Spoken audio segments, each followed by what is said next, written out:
भावांनो, स्कायजेटची किंमत जी तुम्ही बघताय ना, आज जाते आपल्याला घेऊन. स्कायजेटची किंमत आहे 32 लाख.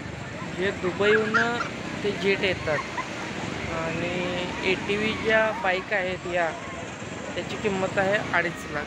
आणि इथल्या लोकांची खूप मोठी इन्व्हेस्टमेंट आहे. त्यातनं रेव्हेन्यू पण मला वाटतं खूप येत असेल. सो बघूया आता स्कायजेटचा आनंद आपण घेऊया.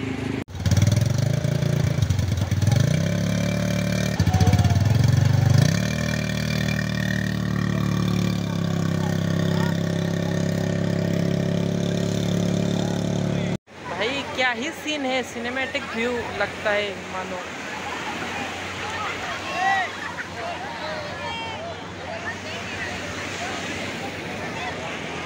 सनसेट पॉइंट तुम्ही बघू शकताय आणि एवढा सिनेमॅटिक व्ह्यू आता झाला आहे ना, क्लास भाई क्लास. इव्हनिंगला सनसेट पॉइंट बीचच्या जवळ बघायला येणं म्हणजे एक विलक्षण अनुभव आहे. मागं सनसेट आता एक 5 मिनिटात होईल. And look at the beauty man, simply heaven to stay in a Konkan.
बड़े बोलदे मित्तरां दे केस मामे ढोलदे, करदे अजेज सारे रोलदे, रलदे ना पेस साडे औंदे, करदे ना पेस नहीं मैं भर के क्लिप डिक्की रखेआ टूलियां तो देख के चकी तू साडे अत्थरे असूल. असीं बड़े आ पढ़ाई जेहड़े पढ़दे स्कूल.